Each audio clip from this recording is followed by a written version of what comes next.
Excellent week-end à toutes et à tous. Mesdames et messieurs, bonsoir et bienvenue dans cette édition sur FM Télévision, une édition consacrée essentiellement à la rétrospective de la semaine. Encore une fois, bonsoir. Lundi, nous vous avions proposé le rattachement des chefs des regroupements politiques et membres de l'Union sacrée au président de la République, Félix Antoine Tshisekedi, autorité morale de cette organisation politique. C'était au cours d'un échange de vœux organisé pour la circonstance. Je vous propose de suivre Lambert Mende Omalanga, président de la CCU et allié, qui est au micro de Florent Okito et Ruth Dinanzé. L'occasion a été mise à profit pour passer en revue très brièvement la situation politique du moment. Et il a été convenu, après avoir brièvement analysé ce qui se passe maintenant dans le pays, que les chefs des regroupements politiques de l'Union sacrée de la nation puissent se décider d'exprimer en cette circonstance leur attachement à son Excellence Monsieur Félix Antoine Tshisekedi Tshilombo, président de la République et fondateur de l'Union sacrée de la nation, à qui ils ont souhaité également les vœux de bonheur, de prospérité, de longévité et de succès pour l'an 2022. Les présidents des regroupements politiques de l'Union sacrée de la nation ont également adopté un calendrier de travail concernant les autres points de l'actualité politique brûlante, et des réunions de cette nature vont se poursuivre dans les jours qui viennent et vous serez informés au fur et à mesure que des résolutions seront adoptées par les responsables de l'Union sacrée de la nation. Et pour mardi, il y a eu lancement des états généraux de la communication et médias. C'est le chef de l'État, Félix Antoine Tshisekedi Tshilombo, qui a donné les coups d'envoi. Les cadres choisis étaient le Fleuve Congo Hôtel. Détail dans ce reportage. Placé sous le thème « États généraux de la communication et médias, quelle perspective pour les médias congolais à l'heure du numérique ?» Ces assises dont le coup d'envoi est donné par le président de la République constituent un cadre approprié pour les journalistes d'évaluer les fonctionnements des médias ainsi que leur apport en tant que quatrième pouvoir en République démocratique du Congo. Dans son allocution, le président de la République, Félix Antoine Tshisekedi, a sans embâche ni faux fouillon énuméré les différentes difficultés qui rongent le secteur médiatique en RDC. Tout en sollicitant l'accompagnement de la presse, le président de la République a également exhorté les journalistes à faire preuve de responsabilité dans l'exercice de leur métier. Sans vous exhorter à nous accompagner avec la distance critique qui est la vôtre, dans nos efforts pour le redressement de notre cher et beau pays. Devenez nos alliés dans la lutte contre les antivaleurs, notamment dans la dénonciation du tribalisme, du nespotisme, du trafic d'influence, de la corruption. Le développement de la République démocratique du Congo, notre maison commune, est en effet l'affaire de nous tous. Il ne saurait y avoir des acteurs d'un côté et des spectateurs de l'autre. Par ces mots, je déclare ouverts les travaux des États généraux de la communication et des médias. Que vive la liberté d'expression, que vive la presse congolaise. Que Dieu bénisse la République démocratique du Congo. Sous la houlette du ministre des Médias, Patrick Mouyaya, ces états généraux de la communication et médias prendront 3 jours pour permettre aux journalistes d'analyser et de statuer sur des résolutions susceptibles de réguler les fonctionnements de la presse en RDC. Et mardi, il y a eu également hausse de prix des carburants à Kinshasa et toute la zone d'approvisionnement ouest. Décision du ministre de l'économie contenue dans un communiqué officiel rendu public le mardi. Le litre d'essence est passé de 2095 francs congolais et les gasoils de 2085 francs congolais. Et comment est-ce que cette majoration a été perçue par les chauffeurs des taxis et tenanciers des stations et services, voulais-je dire? Élément de réponse dans cet élément de reportage. Incertitude de dire exactement à combien revient le prix du carburant dans la ville de Kinshasa. Dans des stations-service, la tendance est haussière, soit quittant de 1985 francs à près de 2100 francs congolais. Cette situation paraît une surprise pour les chauffeurs de taxi.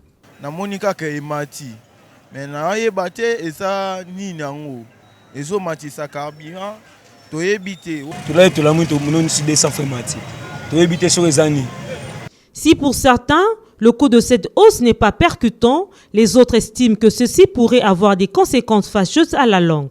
Mais mati vraiment grave te. Mati moi 100 francs l'école. Tout ça là tout ça.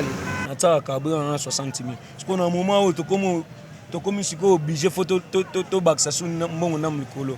Pour 60 000 francs les amont 30 litres. Parce que pour ce 30 litres faut baksa sou excédent l'école. Donc babomi miso calqué.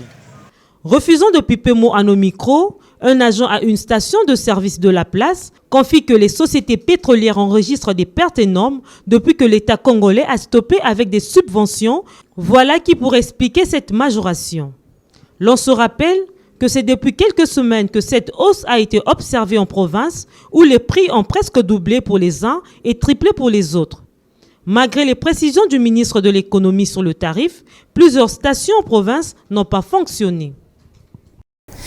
Et le même mardi, nous vous avions proposé le culte d'action des grâces organisé par les églises autochtones traditionnelles Bangouza PV à Longo en prévision de leur élévation en tant que confession religieuse en République démocratique du Congo.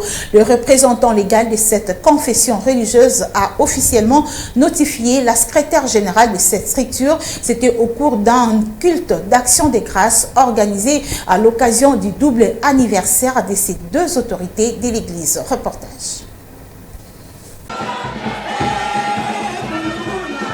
C'était une cérémonie haute en couleurs. Chants, danse, prédication, prière, cris de joie. Bref, l'ambiance était au rendez-vous. En présence de plusieurs autorités des marques et les fidèles venus pour commémorer les anniversaires de naissance de l'ambassadeur Mangele Silubasa Martin, représentant légal et chef des Bangouza PV à Longo, ainsi que du double anniversaire de Ndona Intela, la représentante légale d'Nkilongo Mbanza Lunungu Kianzambi, qui a totalisé 30 ans de naissance, ainsi que 11 ans comme responsable de l'église dont elle a commencé à exécuter la formation à fleur d'âge. Le moment le plus fort de cette cérémonie était la notification de la représentante légale de Lunungu Kianzambi comme secrétaire général de la confession religieuse Bangouza par le représentant légal Mangele Silubasa.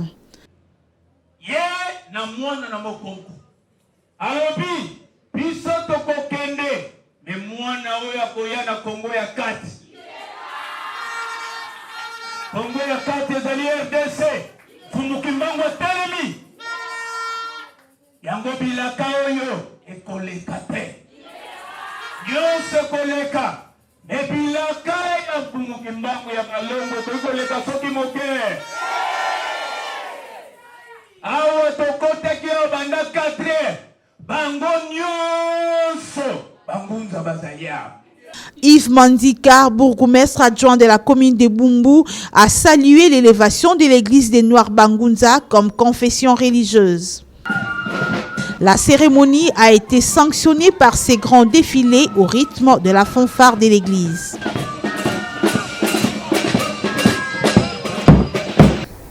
Et puis c'était également le même mardi que le verdict a été rendu à l'issue de l'audience foraine tenue sur le boulevard Tchachi à la Gombe de l'élément de la garde républicaine Kodian Kiunga Franck qui est condamné à mort pour avoir assassiné Joseph Toutala, chauffeur de la famille qui Solokele.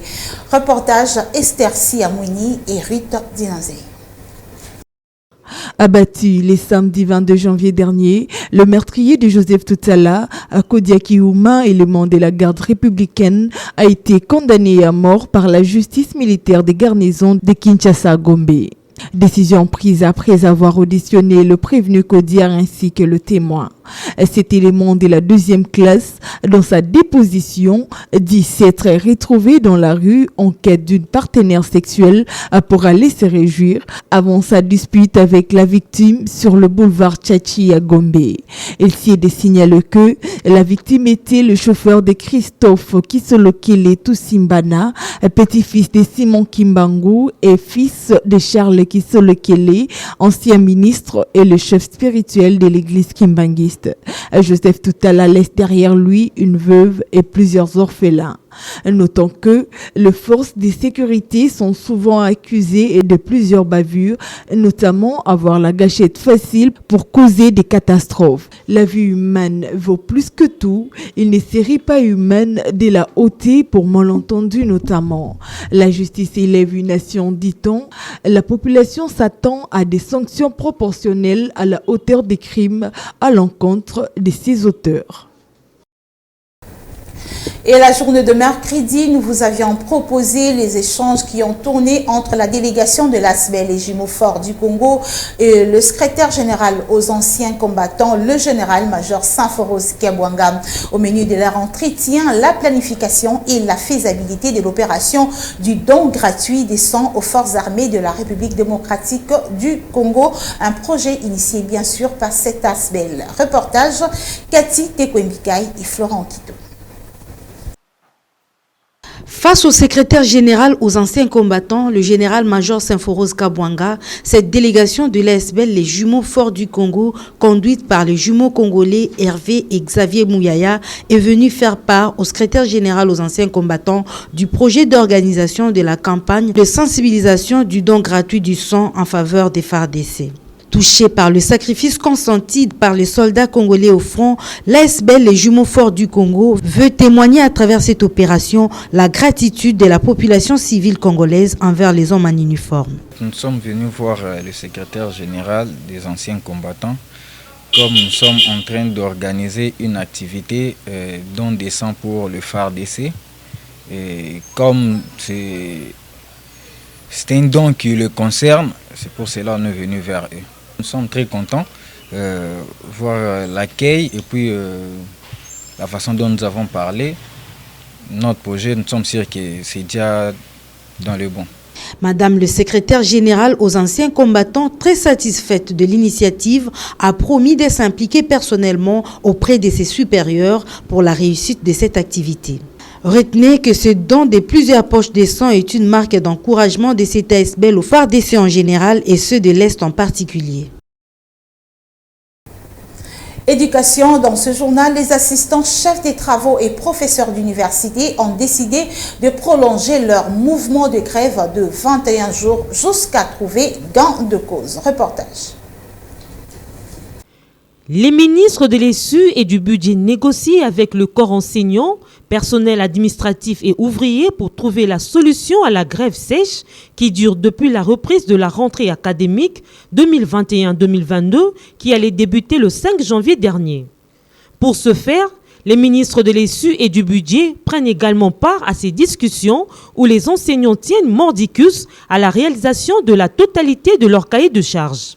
D'ailleurs, c'est pour cette raison qu'ils ont annoncé la prolongation de leur mouvement de grève pour 21 jours de plus. Le réseau des professeurs d'universités et institutions supérieures du Congo l'a déclaré le mercredi en accusant le gouvernement de manque de considération à leur endroit et se disent victimes de leur patience. À ce retard, le calendrier académique déjà adapté risque de connaître un réaménagement. Et cette prolongation de mouvement de grève de ces enseignants a occasionné la sécheresse dans des universités et instituts supérieurs de la capitale. C'est le cas de l'université pédagogique de Kinshasa où la FM Télévision est descendue pour faire un constat. Annie Akole et Florent Okito. On se croirait dans un désert. C'est la sécheresse quasi totale dans les auditoires de l'Université pédagogique nationale.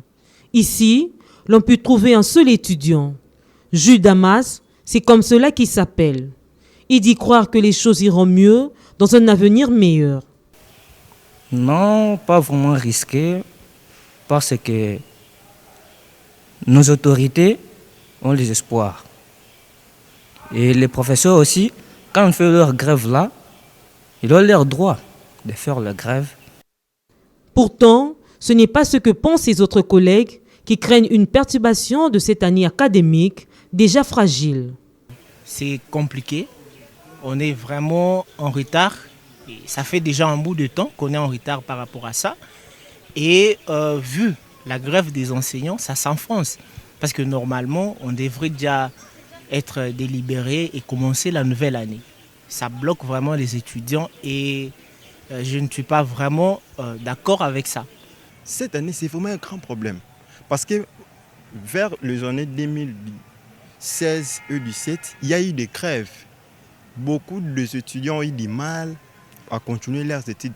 C'est concernant des grèves. Donc il y a vraiment des risques, il y a beaucoup de risques parce qu'il y a des étudiants qui ne sont pas encore délibérés jusqu'à maintenant.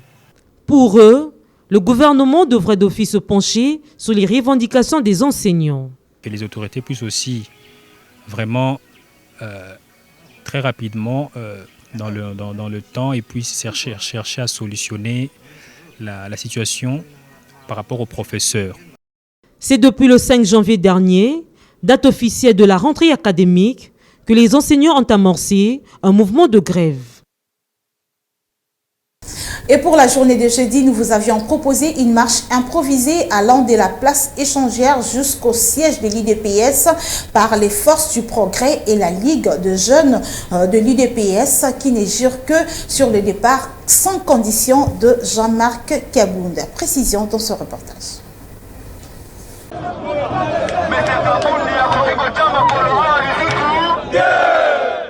Chaque chose a son temps, dit-on. Le temps du déclin de Jean-Marc Kabound est désormais arrivé. Le maître nageur 10-520 gigas est désormais le plus mal aimé de sa famille politique, l'UDPS. Bien qu'il ait sollicité un temps de réflexion sur l'annonce de sa démission à la vice-présidence de l'Assemblée nationale via son compte tweet, Jean-Marc Kabound ne comprend plus rien. Les deux aveux des uns et des autres sur toutes les formes tombe au jour le jour. Chaque jour qui passe apporte une information nouvelle, exprimant toujours l'isolement pur et simple de Jean-Marc Kabound de l'UDPS. Après un affrontement le dimanche dernier entre Jean-Marc Kabound et les combattants dirigés par Gekoko Mulumba, qui s'en est suivi de plusieurs autres événements allant toujours à l'encontre de Jean-Marc Kabound, c'est comme si cela ne suffisait pas. Ce jeudi 27 janvier 2022, les forces du progrès et la Ligue de jeunes du parti ont improvisé une marche allant de la place échangeur jusqu'au siège du parti avec la même cause, le départ immédiat du maître nageur dit 520 gigas du parti présidentiel. Cette manifestation encadrée par la police congolaise avait comme message principal Kabound dégage, Kabound dégage. Cela prouve qu'à l'UDPS, la chaise de Jean-Marc Kabound est bel et bien déjà cassée. Et oui, quand l'UDPS joue au jeu des ennemis et détracteurs de Félix Tshisekedi, voilà ce qui arrive. Jean-Marc Kabound est donc payé en monnaie de singe ou récolte l'ingratitude de la part de sa famille politique. La question reste posée.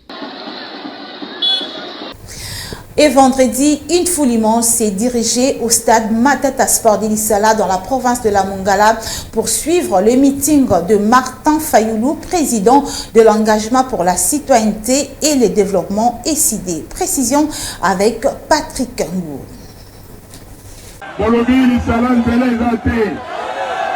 Devant la foule, un seul message. Élection de 2023. Martin Fayulu a invité la population à la vigilance pour qu'il n'y ait pas glissement. Dans la foulée, le patron de l'ECD a demandé à la population de se procurer des cartes électeurs pour voter afin d'éviter, je cite, la tricherie en 2023. Martin Fayulu rapporte cependant qu'il compte poursuivre son combat pour obtenir la dépolitisation de la CENI et le départ de son président, Denis Kadima. Pour celui qui se considère toujours président élu de la présidentielle de 2018, il est à fustiger le fait que, je cite, « ceux qui sont au pouvoir aujourd'hui veulent diviser la population », fin de citation. « Nous ne tolérerons pas cela », a-t-il ajouté. Il faut dire que c'est une foule immense qui a accompagné Fayulu de l'aéroport jusqu'au stade Matata Sport, où s'est tenue cette manifestation, sans aucun respect des gestes barrières contre la Covid-19. Pourtant, les responsables de l'ECD, parti cher à Martin Fayulu, l'avaient promis au maire de la ville. Parlons société, dans ce journal, la FM Télévision a fait un coup de projecteur au quartier Sangamamba dans la commune d'Ngalema qui présente des têtes d'érosion, une situation qui dérange la population de ce coin. Reportage. Ceux qui ont connu la route Nzolana qui part de la place Pompage à l'UPN dans la commune d'Ngalema ne pourront peut-être pas la reconnaître à travers ces images.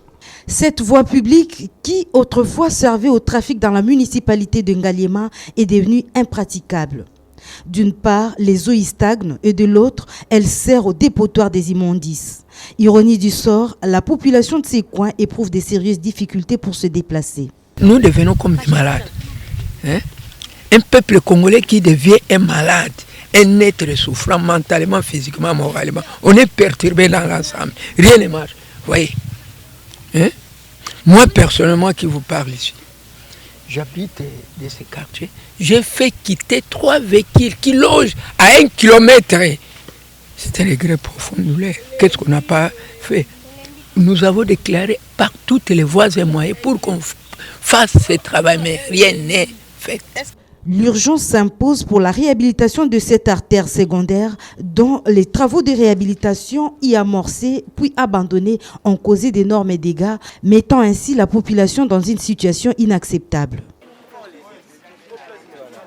Et de son côté, la population de la commune de Kimbantseke s'est plaint de l'inattention de l'autorité compétente car plusieurs mots rongent cette partie de la capitale.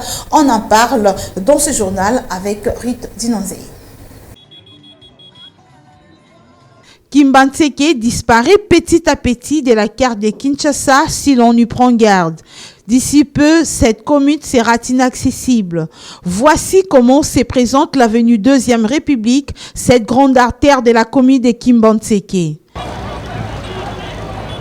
Il est actuellement impossible d'atteindre le terminus en peu de temps et par un moyen de transport. La détérioration de cette route inquiète au plus haut point les usagers de ces tronçons.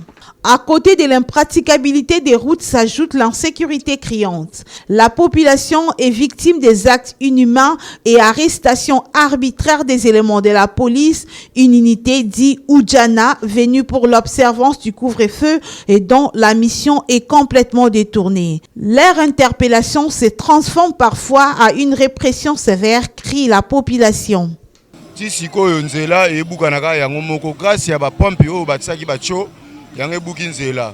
comprendre le carnaval, les députés,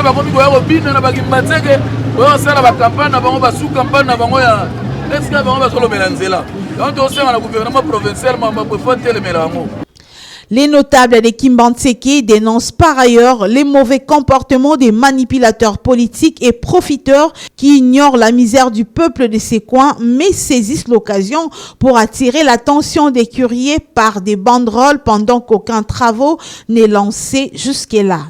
Population a éveillé. Il y a un moment où il éveil de conscience, population comprendre. Parce que nous sommes là, les individus sont bon sang. Les gouvernements, on a mongo ya ba taxi au bisoto futa. Mais quand on lelo, ba venturier ba ye, ba tie ba banderole. Oh, merci pour nanzela misale bandi. Ah, est-ce misale ngo ye mutazo sala ngo to misale ngo ezali gouvernement mutazo sala. Ya on a ça l'appel na population qui m'a dit to ko sana shooter. komona batu mususu baye komata ba banderole soit disant que bango mutu ba osaisa nzela na opesa exemple leo na omona banderole ya Mesembaki nzela oyo ezalaki mukie oyo toki kobwaka meme beni moko ya mabanga bato wana nyonso bamonanaki te na nsima na nga lelo bazwa komonisa nga lisusu ke un certain Junior Ndemalemba aza susu awa mpona koya koinaugure toyeba te sikoyo nzela ngo gouvernement central ou bien provincial moto ezosala yango ou bien bato moko boye basangani. Un autre problème qui fâche, c'est le manque de courant électrique dont les simples installations fait penser à un danger permanent. Câbles dénudés qui renvoient parfois au risque d'électrocution et au jet d'artifice naturel que offre la SNEL. Le manque d'eau potable n'est pas épargné. Une attention soutenue donc de l'autorité compétente s'avère urgente. SOS dans ce journal avant de nous séparer, la Fondation Maloua a répondu à la requête de Marco Bonpetit, ce jeune garçon qui a un problème sanitaire et qui était buté par des moyens financiers afin de décompter la situation. Reportage. Tourmenté par la maladie qui nécessitait un moyen financier pour des soins appropriés, Marco Bonpetit n'a pas trouvé mieux que de toquer à la porte de la Fondation Maloua pour introduire sa requête. Aussitôt arrivé à la Fondation Maloua, ce jeune débrouillard trouve satisfaction à sa demande dont l'espoir s'était déjà envolé. Vu que na monaki Fondation Maloua nde na sepelaki naluka kosaproche mpona kao naza nango ya malade nde nayaki epa papa lobi nakutana na ye ayebisa nga naleka lelo nde par rapport ya situation nayaki nango nde nayebi na kozwa solution ya problème on a bien. Ayant un cœur qui larmoie de pitié au contact de la misère de l'autre, Maître Maloua Billy Cléophas n'hésite donc pas à répondre lorsqu'il s'agit des besoins humanitaires. Voilà qui justifie ces mots de remerciement couronnés d'émotions et d'étonnement. Merci à la Fondation du Pain, la initiative monene basepela pour le Rosal. Et merci à papa, à mon témoin oyo.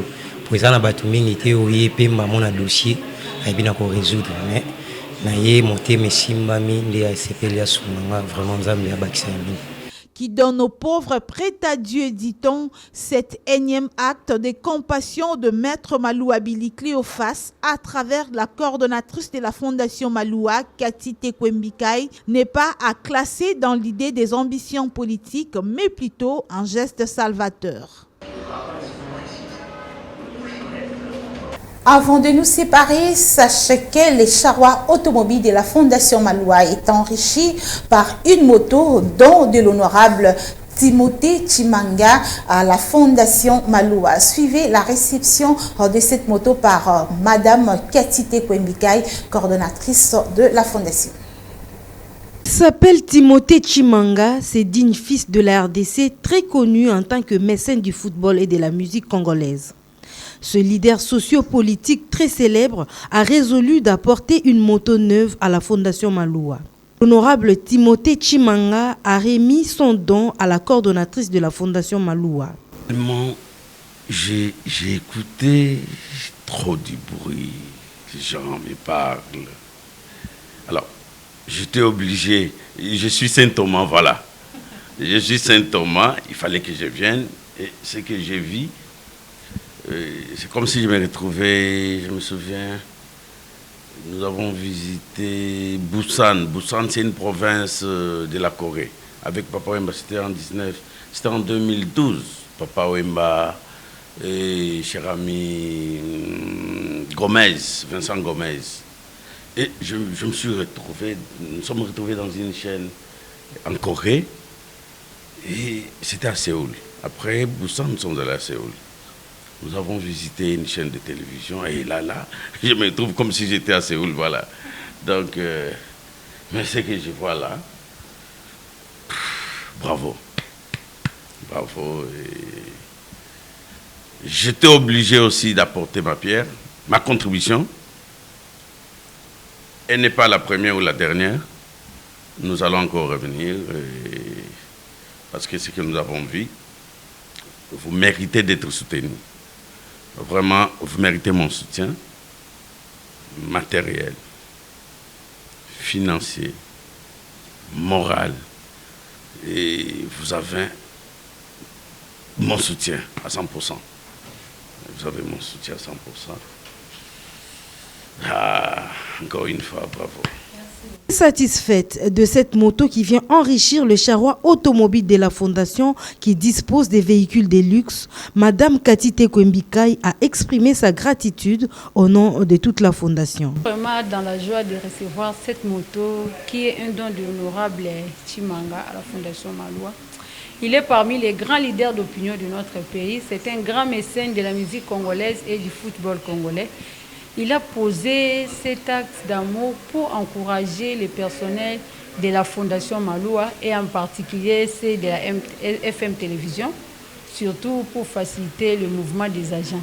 Vous voyez avec les embouteillages que nous observons à Kinshasa ces derniers temps, le véhicule de la Fondation est tout à fait bloqué quelque part. Donc avec cette moto, nous vous rassurons que les informations arriveront rapidement.